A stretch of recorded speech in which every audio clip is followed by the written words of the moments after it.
Mario Delgado Aparaín. Un placer tenerlo por acá. Bienvenido, Mario. Bienvenido. Pero adelante, querido. Adelante, no sea tímido, no sea tímido. Adelante. Qué placer tenerte acá, Mario. Ponete en el medio, Mario, así te vemos bien todos. Por acá, por acá. Viste que a Mario te da cosa tratarlo mal. No es que tratemos mal a nadie, pero bueno, digamos que sacamos algunos secretitos de algunos que por ahí no lo tenían pensado. Yo, yo no me animo, no me da. Sí, mirá que estuvimos averiguando. Estuvimos averiguando, Mario. Sobre todo ella estuvo averiguando. Una de las redes de espionaje más de mayor reputación de la región. Eso es cierto. Eso sí tiene nombre y apellido. Martín Duarte. Sí, vamos a mandarlo en cana. Ahora que estamos mandando en cana. Mario, bueno, te estuvimos averiguando y queremos ya sentarnos a charlar contigo, así que si te parece, lo que armamos fue una mini bio. Mini porque sería muy larga hacerla toda y entonces queremos charlar contigo con nosotros. De bio que biológico. Biodegradable. Biodegradable. Queremos que veas tu vida, ¿te parece? ¿Estás preparado? Puede ser un poco fuerte, un poco, no sé, terapéutico, digo yo a veces. No me impresiones. Dale, vamos a verlo todos entonces. La mini bio de Mario Delgado Aparaín. Mario Delgado Aparaín nació el 28 de julio de 1949 y al parecer los nombres raros lo persiguieron toda su vida. Nació, por ejemplo, en la localidad del departamento de Florida llamada La Macana y como sus padres eran trabajadores rurales no pasaban más de 5 años en un mismo lugar. Fue así que vivió en Caraguatá, Minas, Buenos Aires y Montevideo. De pequeño aprendió a leer incluso antes de ir a la escuela, ya que su madre le traía libros e historietas de cowboy, cosa que luego intentaba imitar al trote y al galope cuando iba montando en su caballo a las clases de la escuela y el liceo. Pero no solo los caballos lo acompañaron en su infancia, sino que también estuvo rodeado de vacas, ya que su padre era tambero y por eso con el tiempo tuvo que mudarse a la ciudad de Minas, donde luego de culminar el liceo ejerció como profesor de lengua. En 1973, plena dictadura, se fue a vivir a una pensión en la ciudad de Buenos Aires llamada Mi Noche Triste, y vemos otro caso de nombre extraño que lo persiguió. Sí, digamos que sí. Allí, para recordar su pueblito natal, se acostaba a dormir con un poco de pasto pegado en la almohada que le recordaba los olores del campo. Obviamente. Y durante una noche de tormenta con corte de energía eléctrica y a la luz de una vela, comenzó a escribir sus primeros manuscritos recordando situaciones que le había tocado vivir en los poblados por los que anduvo. Pero también Mario trabajó de fotógrafo y periodista y los partes policiales que llegaban al diario La República terminaban siendo breves novelas negras, como uno de los primeros casos que le tocó escribir sobre un enano que asaltaba taxistas armado con una cuchilla de carnicero. ¡Taxi! Ha editado decenas de novelas y cuentos entre las que se encuentran La balada de Johnny Sosa, El hombre de Bruselas y Terribles ojos verdes. Ha sido declarado ciudadano ilustre de Montevideo y Florida, ha editado trabajos de entrevistas como Hablar con ellos y conduce el ciclo Café Negro por TV Ciudad. ¡Viva! Y durante 15 años trabajó en el Departamento de Cultura de la Intendencia de Montevideo. Entre otras cosas, para Mario dormir 4 horas es suficiente y le gusta ganarle al sol y levantarse antes. Ha dictado varios talleres de literatura y entre sus alumnos contó con la presencia de María Julia Muñoz y llegó a tener relación con los escritores José Saramago y el chileno Luis Sepúlveda. Viene a ponerse cómodo esta tarde Mario Delgado Aparaín. ¡Qué increíble! Todo, ¡Qué increíble! Te dijimos. Te dijimos que había de todo. Te vi que estabas un poco impactado cuando apareció en la mini video eso de que dormías con pasto abajo de la almohada para recordar el campo. ¿Cómo llegaron a eso? Sí, es verdad. Nos contó el dueño de la pensión en Buenos Aires. Fuimos hasta Buenos Aires. Sí, fue una época terrible. No debe haber cosas más dolorosas, digamos, que el desarraigo, ¿no? Abandonar el mundo que lo vio nacer, formarse e ingresar a otro mundo totalmente desconocido. Y una de las cosas que extrañaba muchísimo, eran los campos verdes nuestros, incluso los potreritos de ciudad, de pequeños pueblos, todo. Y siempre que tenía la oportunidad de ir a tomar mate por ahí, a Plaza Francia, por ejemplo, al Parque Lezama, me sentaba en el pasto y sí, me gustaba tocarlo y arrancarlo y me llenaba los bolsillos de pasto, ¿no? Y después lo ponía bajo la almohada, porque a la hora de dormir sentía realmente el aroma. El aroma clorofiliano del pasto, ¿no? Y eso te ayuda muchísimo, o me ayudó muchísimo a mantener cierta armonía interior, digamos, ¿no? Y bueno, fue una época dura, de pérdidas, y ahí fui a parar a esa pensión que para colmo se llamaba Mi Noche Triste, y estaba llena de... Terrible, además, para estar en el exilio. Sí. Mi Noche Triste. Afortunadamente no estaba solo porque habían otros exiliados bolivianos, chilenos, 2 brasileños. Los propietarios de la pensión eran una pareja de jovencitos gay, sensacionales, hospitalarios, solidarios, ¿no? Y me acuerdo que la primera noche que llegué, un caserón, el Corrientes y Acuña de Figueroa, allá como al 5000, me lleva hasta la última habitación y siento un olor a perfume increíble, ¿no? Entonces se me da por abrir la ventana, tenía una sola ventana en la habitación. ¿Y a dónde da la ventana? Al Mercado de las Flores de Buenos Aires. ¡Qué divino! Ahí llegaban cantidad de camiones japoneses, ¿no? De los plantadores de flores, ¿no? Para repartir en toda la ciudad, ¿no? Y ese olor me acompañó durante toda la desgracia, digamos, ¿no? Bastante poético, digamos. Sí. ¿Cuándo te fuiste? ¿En qué momento te fuiste de acá? Y un poco después del golpe, sí. Yo estaba en Minas. Salté de Minas a Buenos Aires, ¿no? Hubo un tiempo que había vivido más en Buenos Aires que acá. Bueno, yo tenía como un cierto reparo, sobre todo con el famoso porteño, ¿no? Claro. Pero ahí comprobé que el porteño es una especie humana tremendamente solidario, pesado de solidario, ¿no? No te dejan solo, tratan de no dejarte nunca solo, ¿no? Y eso es maravilloso, ¿no? ¿Te fuiste porque sentías que estabas en peligro? Bueno, sí, estaba. Sí, estábamos. Muchos compañeros me criticaban por qué no me había ido, ¿no? ¿Qué haces acá? Y ese que me decía ¿qué haces acá? Acababa de salir del cuartel para irse a España, ¿no? Y me costaba irme, ¿no? Me costaba mucho irme. Y un día en el Liceo de Solís de Mataojo veo parar iba saliendo del liceo y yo daba clases ahí y veo a un comerciante que le dice a un oficial de ahí del ejército, es ese que está ahí. ¡Qué miedo! Sí, suba. Y bueno, así conocí por dentro el cuartel de Rocha y tengo que decirlo, el profesor de matemática del liceo era un comandante del ejército, gran tipo, civilista, ballista, gran profesor de matemática, había sido profesor mío, y él se desveló por encontrarme, no sabían dónde estaba, y es él el que me encuentra, y me dice, váyase donde usted quiera irse, me dice, ¿no? Por un aparato de radio, transmisor dentro del cuartel. Y nosotros, que vivíamos en una precariedad económica, íbamos a hacer la temporada a Punta del Este. Mi madre, por ejemplo, iba de niñera. Mi hermano, que hoy es veterinario hace muchos años en Andalucía, trabajaba de albañil. Y yo empecé a trabajar en el Hotel San Rafael. ¿Mirá? Empecé como limpiador y terminé como conserje de la noche. Y ahí conocí a gente muy linda, músicos, que empezaron el primero, Federico García Vigil, Joan Manuel Serrat, Vinicius. Me acuerdo que limpiaba, por ejemplo, los pisos y Vinicius tocaba el piano. Empezaba a las 9 de la mañana Y seguía hasta las 3, las 4 de la tarde, siempre con el piano. Y dije, qué lástima, Vinicio, que nunca aprendiste a tocar la guitarra. Le digo.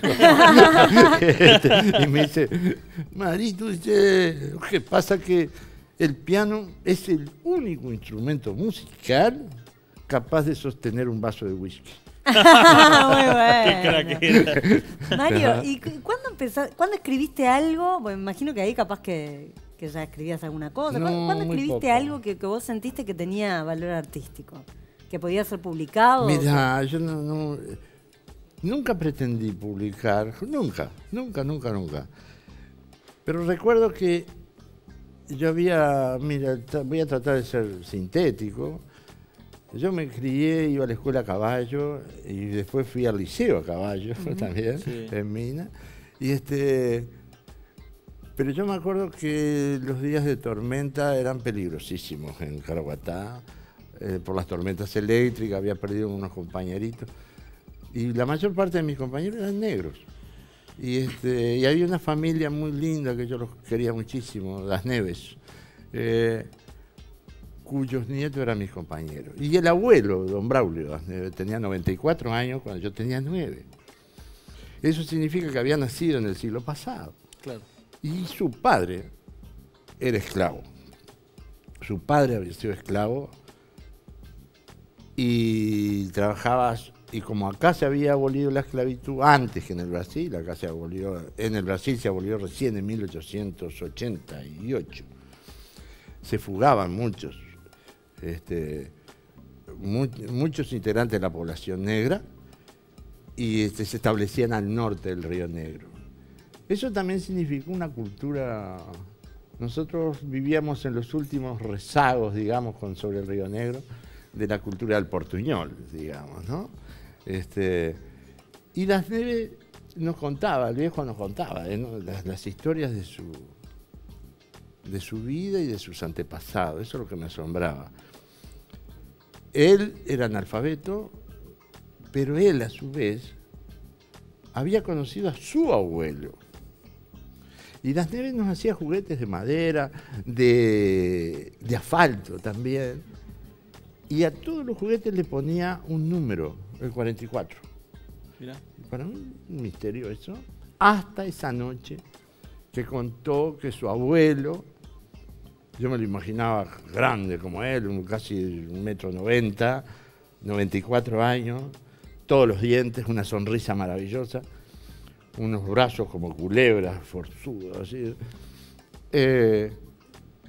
Y él decía que su abuelo les contaba que en la aldea donde vivían, en la nación Benguela, donde hoy es Angola, a unos 60 kilómetros de Luanda, la capital, llegó un día, una mañana, contaba como si estuviera allí, una partida de fascinerosos portugueses, ladrones de negros, traficantes de esclavos, y arriaron con 44 habitantes de la aldea. Mirá. 44, jóvenes y mujeres, los encadenaron en la sentina del barco y a los pocos días empezaban a morir por escorbuto, por tomar agua salada, de tristeza sobre todo.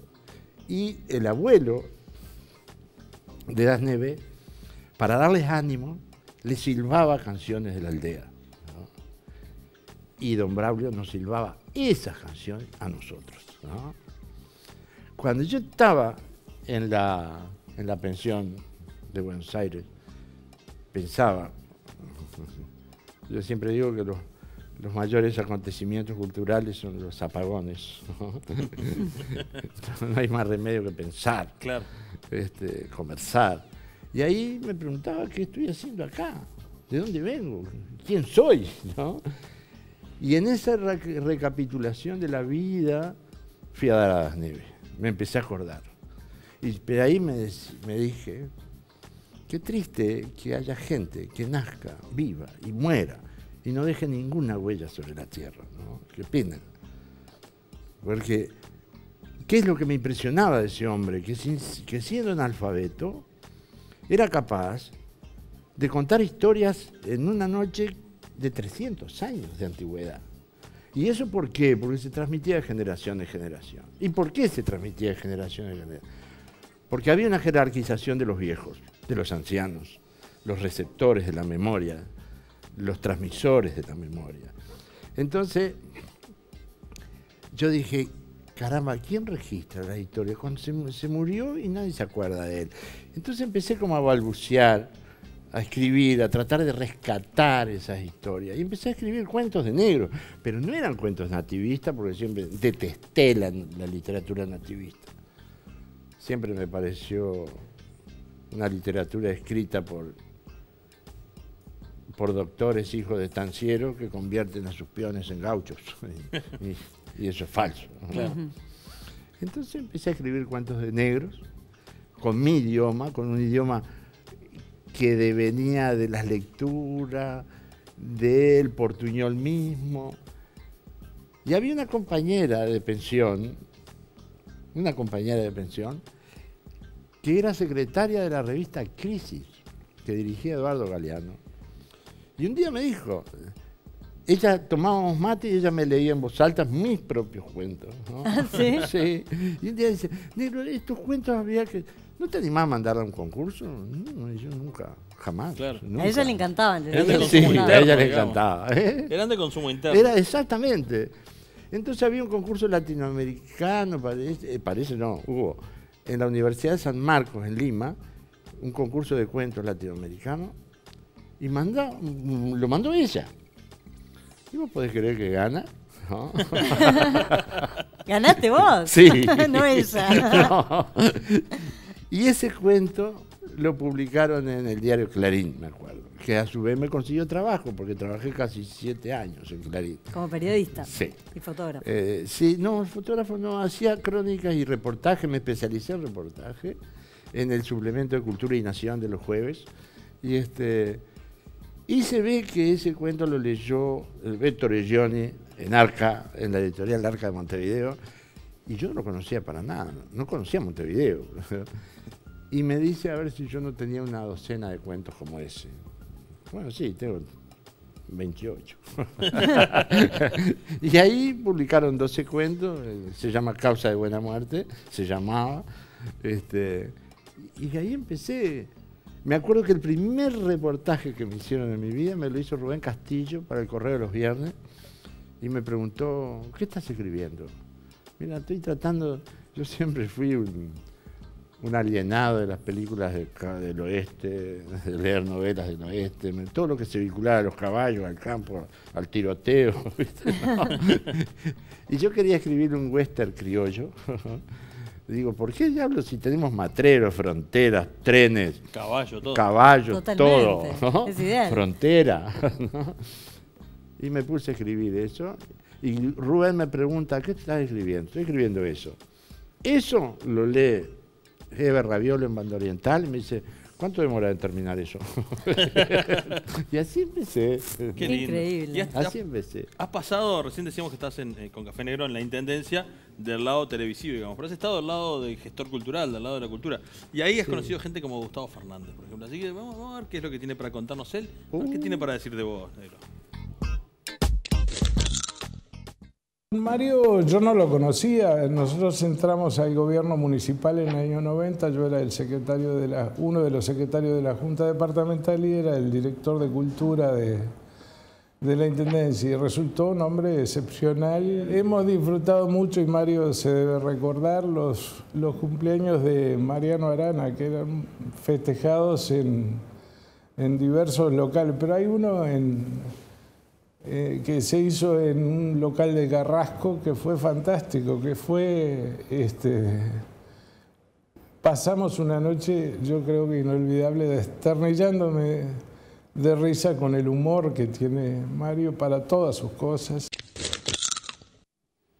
Qué lindo. Qué grande, qué lindo, qué lindo. Sí, yo me acuerdo que yo le tenía terror ir a la Junta Departamental. Me ponía muy nervioso. Y una vez hicieron un encuentro en el Salón Azul, el más grande de la Intendencia, y me iban a cuestionar. Y había un edil que se había enterado que se había muerto el tapir en el zoológico.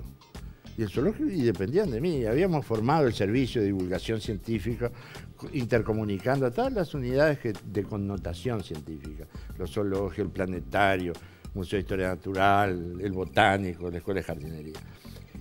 Y de pronto se para, me dice, y estaba era el intendente, acabamos de ver el tan descuidado, los zoológicos, no sé cuándo, como siempre, el eterno. Y nos enteramos de que se murió el tapir. ¿Por qué se murió el tapir? ¿Por qué lo dejaron morir? ¿No? Y el intendente me dice, el director va a dar la explicación.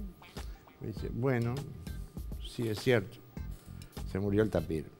Ahora nuestro equipo, que es un formidable equipo de investigadores, estuvo varios días investigando sobre la muerte del tapir y se llegó a la conclusión final de que el tapir, y en realidad todos los tapires, no son inmortales.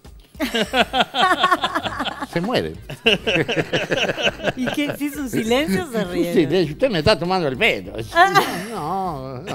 Y hablando de ediles, fuiste declarado ciudadano ilustre de Montevideo y de Florida también. Sí. Hay un edil que es Guillermo Gatti que te quiere hacer una pregunta. Edil de Florida, miralo.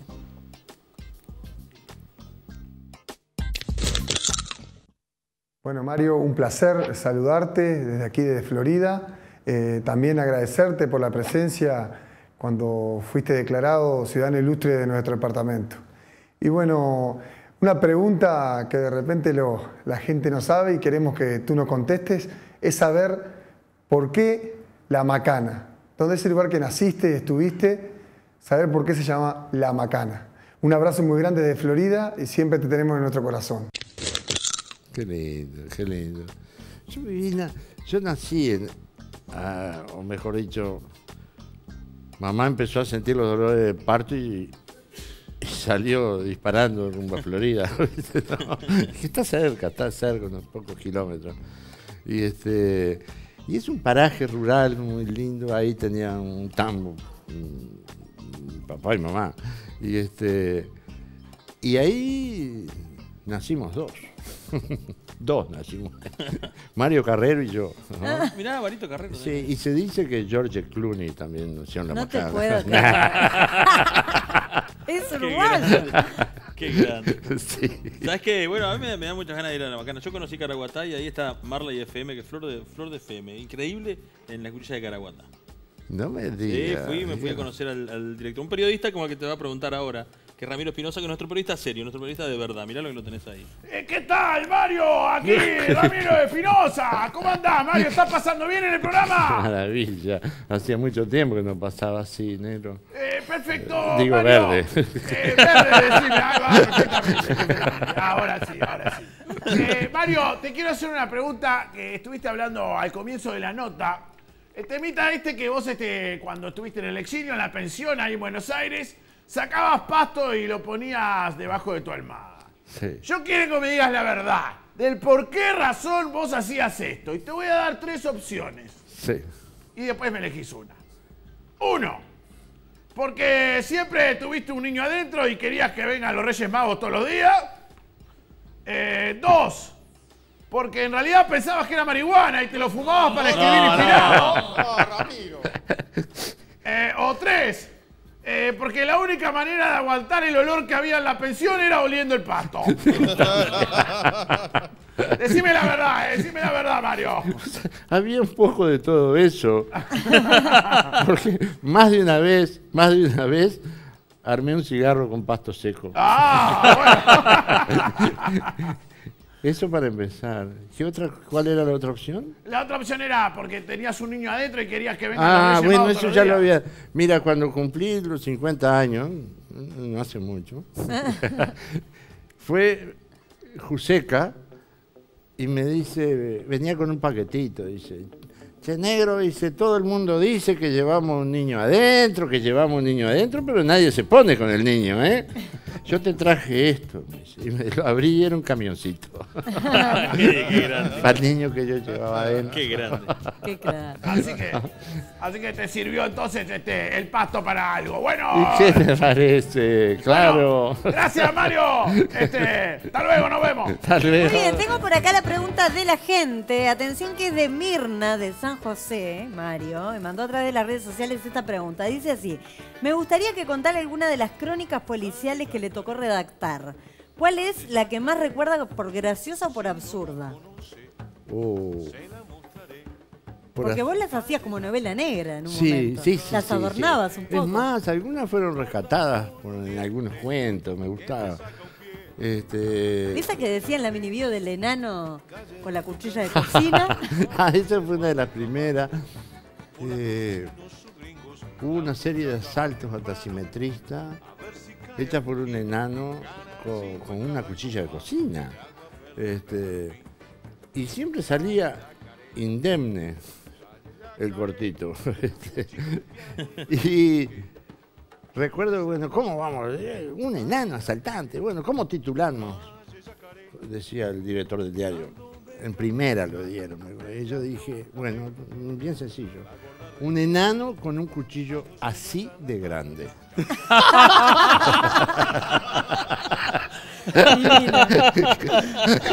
Qué grande. Impresionante. Y después, una así dramática fue la llegada de un gángster, un traficante de piedras preciosas de África. Pasó a Venecia, de Venecia se vino a Recife y de Recife se refugió acá.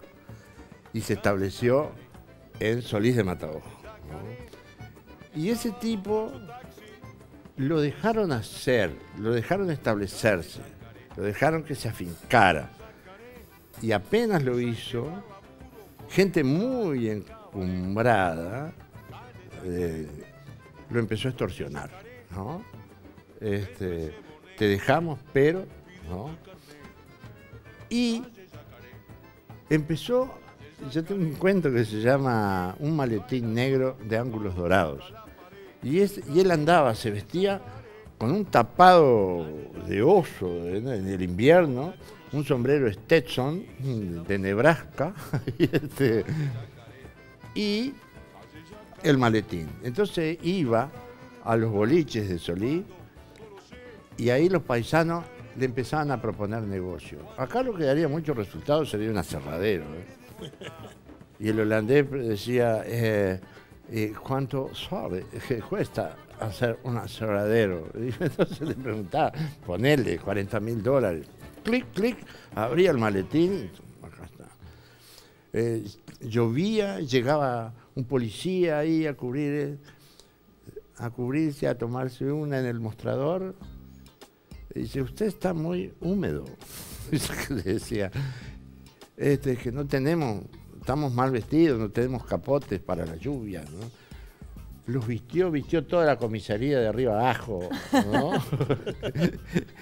La escuela, el liceo, lo hizo pintar, todo. Cometió la torpeza de enamorarse, tenía muy buena facha. Era guapo. Era guapo, sí. Y enamoró a una mujer muy bonita, esposa de un carnicero, y se la llevó. Y eso le costó caro. En el campo que compró para llevársela ahí, en los tajamares le ponían bolsas de nylon con drogas. Después, sorpresivamente, llegaba un destacamento de autos, investigadores de la policía y descubrían la droga. Pero no le llevaban preso, ¿no? Él se las ingeniaba para salir ileso, ¿no? Al final, se le quedaron con 3 Mercedes-Benz que tenía, lo saquearon, ¿no? Y se fue, y tengo entendido que murió en el nordeste brasileño, ¿no? Sin saber cómo. Y acá quedó su mujer. Mirá vos. Y hasta acá quedó nuestra comodidad en esta entrevista, porque ahora se pudre, Mario. No, no. Llega el momento más aterrador de la televisión nacional. Llega el sátrapa, el Weisburg, con su momento incómodo. Bueno. Sí. ¿Cómo anda, Mario? ¿Cómo que te mide, Mario? Te mide, Ahí está, perfecto. Qué ojos raros que tenés. Sí. Ay. No es la primera vez que me lo dice.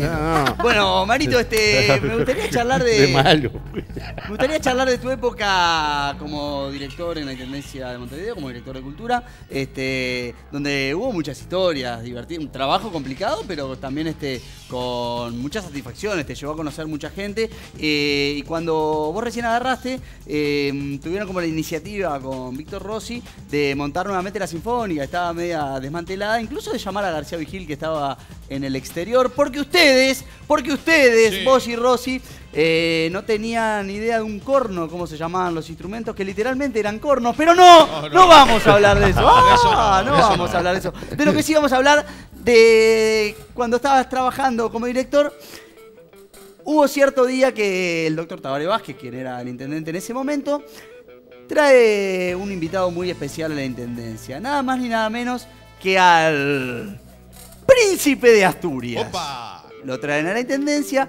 juntan a todos los directores para que el Príncipe los conozca. ¿Está bien, Mario? Mario, acá.